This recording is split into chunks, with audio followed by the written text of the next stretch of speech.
What's up, guys? Welcome back. Today we're coming at you with a Odd Eyes deck profile. We're making a few changes to the channel, so thank you guys for all your love and support. Let's jump into this deck profile and let's see what we're coming at you with. Start things off. We're running 3 Odd Eyes Revolution Dragon. This is the main card you want to see as fast as possible. It's going to be able to search out all of your dragons in the deck that you want to see, being able to help you if you have one of your XYZ synchros or fusion monsters in the graveyard is properly summoned, to be able to pop it in the pin scale, get that monster back is very good. But the main thing that you're usually going to use this card for is pretty much pitching it to the graveyard, take 500 damage, being able to search out any dragon. One of the main cards you always want to see is your Odd Eyes Art Pendulum Dragon. Odd Eyes Art Pendulum is the main Odd Eyes you want to see. Being able to get it onto the field as your high pin scale as fast as possible is something you want to do. That way you can get your Odd Eyes monsters being able to float, keep your game state going the way you want to. Also running 1 Odd Eyes Pendulum Dragon and 1 Odd Eyes Phantom Dragon. A lot of people don't like to run these 2 level 7s, but I still find they're very good uses for both of them. Odd Eyes Pendulum is another name, but also too, he's another good beater, and he does help out being as a good beater. Same thing with Phantom. Phantom's going to help you get that 1200 attack point boost for every Odd Eyes in your pin scale when he's in your pin scale. And if he's Pendulum Summoned, being able to get that extra burn damage is very good too. Also running the Persona, just being able to make sure we get that extra deck monster effect. Hey, just they have the extra deck monster that's not saying something crazy like can't be targeted. Go ahead and target it, shut that effect down. Also running the 1 mascot, the Odd Eyes Mirage. Mirage is just all around good for just protecting your monsters. Also too, it's a searchable normal summon for the Odd Eyes. We're also running the 1 Formal Power Odd Eyes Dissolver and the 1 Formal Power Odd Eyes Synchron. Both of these two are very good for helping you to get to your fusion and your synchro plays. Being able to, be able to set up your boards whichever way you want to is very, very crucial and helps the deck be flexible the way you want it to be. I also added back in the Magical Abductor. Magical Abductor, just making sure we get it extra. We need that extra search. That's something this deck does need. I do not like having to make it so that I have to wait for my search, but this is another way to get that extra plus into the hand that you need to get that extra push.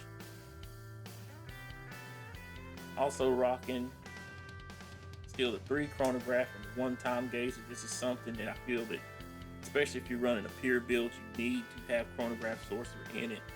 Just being able to be that extra extender for the deck helps the deck out a lot and making the plays the way you go the way you want to. Also running 2 Dark Worm and the 1 Donut to gate 0. I cut down the Dark Worm to 1 because I'm not trying to rely too much on it. If I want to see my Odd Eye Synchron just a little bit more now, because there are some cards that came out, some synchro monsters that have made it so that it really makes the deck really look good now. But making it so that you can get to your Dark Worm into the graveyard or get to it on the normal summon, we can still see it when we need to see it. Lastly, for the monsters, I'm running the 1 Chaos Emperor. This is just another extender for the deck, really, because you're going to be able to load up the graveyard the way you want to, being able to make it so that you have light and dark in there any way that you want to, pretty much. Be able to get this to come out of the extra deck, and when you use it, it just floats back to the bottom of the deck. Very helpful too.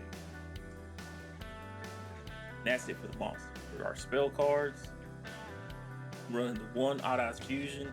This is just to make sure we have a plan B, a backup plan for our plays, making sure that if things don't go the way we really want to, we can't get to the Dissolver, being able to make sure we have a backup plan to get another Vortex on board. Very good. Also running 3 Allure Darkness, just to be able to get a little bit deeper into the deck. We have plenty of dark monsters, so we might as well use it. Same thing with the Sacred Sword 7-star. This is like playing a 4th Allure Darkness the way it works, but the only difference is you need a level 7 monster to banish first before you can get the 2 draw 2. But just because of that, I still think it's a very good card. Also running 2 Pot of Desires. I did bump Pot of Desires up to 2, and the reason why is I do want to get that plus 1. I want to be able to see that running it at 3 is overkill for me, in my opinion, especially when I make the builds for myself. But having it at 2, I usually see this sooner now. I get to play it, and I don't usually desires into desires. So for me, running it 2 has been good right now. Also running 3 Spiral Flame Strike. This is by far, in my opinion, the best searcher in the game. Be able to search out our level 7s. Usually it's going to be our Art Pendulum. If not that, be able to search out one of the other level 7s, or being able to destroy a back row as long as we've got an odd eyes on the field. Very helpful too.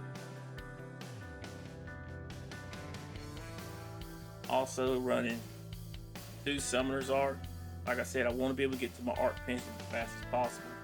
Being able to get to that Art Pendulum helps me to make sure that I got high scale set up that if one of my odd eyes does get destroyed other than the Art Pendulum, I still get that float. So I like that a lot.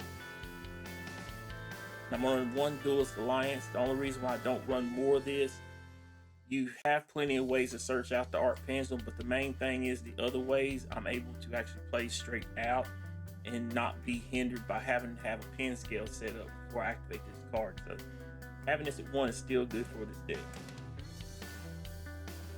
I'm running 1 Gold Sarcophagus. This is just to help out with the Chaos Emperor play, being able to banish out one of my cards, and it's almost like a extra Rota type effect for me. Being able to banish out one of my dragons, have my Chaos Emperor get it right back. Also running the 1 Terraforming and the 3 Sky Iris. This is just mandatory for the deck. I mean, a lot of people think they brick on the Sky Iris at 2, but I'd much rather brick on this and have it in hand as backup play, because you don't want to get Cosmic Cyclone, MST, Twin Twister, whatever. You do not want to lose this card, because it really does help your plays for the way you will make your plays. Also running the 1 Dragon Shrine, the 1 Foolish Burial. This is something just to be able to help get that Dark Horn in the graveyard, or light and dark materials, depending on how you want to set up the play. And lastly, for the spell cards in the main deck, I'm running 1 Called by the Grave. This is just to make sure that if the opponent does have stuff in the graveyard that you don't want them activating, you just go ahead and snipe that off. And also 2, just to help out with some hand traps. You can eat some hand traps, you can't eat them all. That's it for our main deck. For our extra deck, I'm running the 1 Starving Venom Fusion Dragon and the 2 Odd Eyes Vortex. Starving Venom is good for helping out with some of the plays. Sometimes being able to copy your opponent's monster effect, but the main thing is when this card gets destroyed, being able to make sure that it can wipe your opponent's summon field. That's very good. I like that. Also, too, our Odd Eyes Vortex, being able to get that good negate, making sure that we can get that bounce every time special summon back, and that's very helpful to us.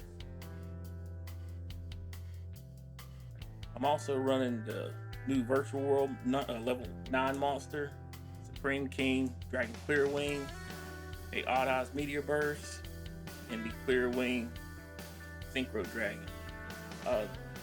The new Virtual World monster is a very good card in my opinion. It's a generic level 9, which I'm almost tempted to finally stick VFD in my build.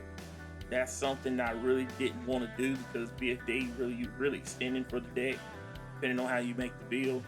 But this card right here, if you make this last, being able to have a fairly big Macrocosmos sitting on the field is very good. I like that a lot. Being able to go into it off of your Odd Eye Synchron from out of your pin scale, that's very good for the deck. Also, too, the Supreme Queen Clear Wing, just being able to wipe our opponent's board, and also being able to get that burn damage in battle, very helpful. Odd Eyes Meteor Burst, just being able to hit in the battle phase, and our Clear Wing Synchro Dragon, just being able to protect these high level monsters. It's something that can be very crucial to you, because Effect Veiler, it does target. Yes, it's not going to do that much, but being able to negate that effect is very useful to you sometimes. So think about things like that. It helps out a lot. Also running the 1 Odd Eyes Rebellion, 1 Odd Eyes Meteor Burst, 1 Supreme King Dragon Dark Rebellion, and the Abyss Dweller. This lineup has been working out fairly well for me. This Odd Eyes Rebellion can be either your Odd Eyes Raging, but I really like this one because I'm not really concerned with a bunch of level 4 monsters. If I was concerned with level 4 or lower monsters more on the Pendulum Summon, I would put in Raging, but this is working out very good, and it's 3,000 attack K monsters, so that's good. Odd Eyes Absolute, being able to help you float into any of your Odd Eyes, and also being able to gate in battle. Dark Rebellion, just being able to be good for getting over big monsters. Your opponent really, you go on this, you really going for a wing swing on the game. That's really crucial on that. And Abyss Dweller, just making sure that you can hit on those graveyard effects. There's a lot of graveyard effects that really try to pop off, and you got to put the end to all that noise. For the Link monsters, I got the 1 Cross Sheet, the Dragon Balls, the Blackluster Soldier, and the Borlo Dragon. The Cross Sheet, this is a flex card. This can be your Hyperfibrax. This could be, any card that you want to put there. It could be your Predator Plant monster if you wanted it to be that. But I like Cross Sheet because it's a little bit more versatile, being able to do multiple things with it. Either drop my opponent's attack points, or increase my attack points, or special summon the monster back. If I do decide to put in the Odd Eyes Gravity Dragon, I get to draw some cards, discard some cards, so I like that a lot. Erratic Seal, just being able to get the wish that you want to make. Opponent gets a little too wild on their side of the field, bounce, get that special summon that you want. The Blackluster Soldiers, just being able to out some cards. I know a lot of people are not going to like this. This is not, a good pick for a lot of people, but this card is a card that really helps. If you're going to play pure, it really does help with the deck.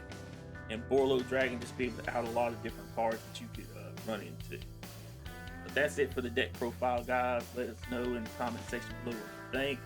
I'd like to thank you guys for all your love and support. We're going to try to start doing some Twitch streams, so if you're into that, be sure to check out the Twitch channel. Also, too, don't forget to hit the subscribe button. Find it right down there. Also, too, don't forget to gun that like button. Thanks, guys, for all your love and support. We're out.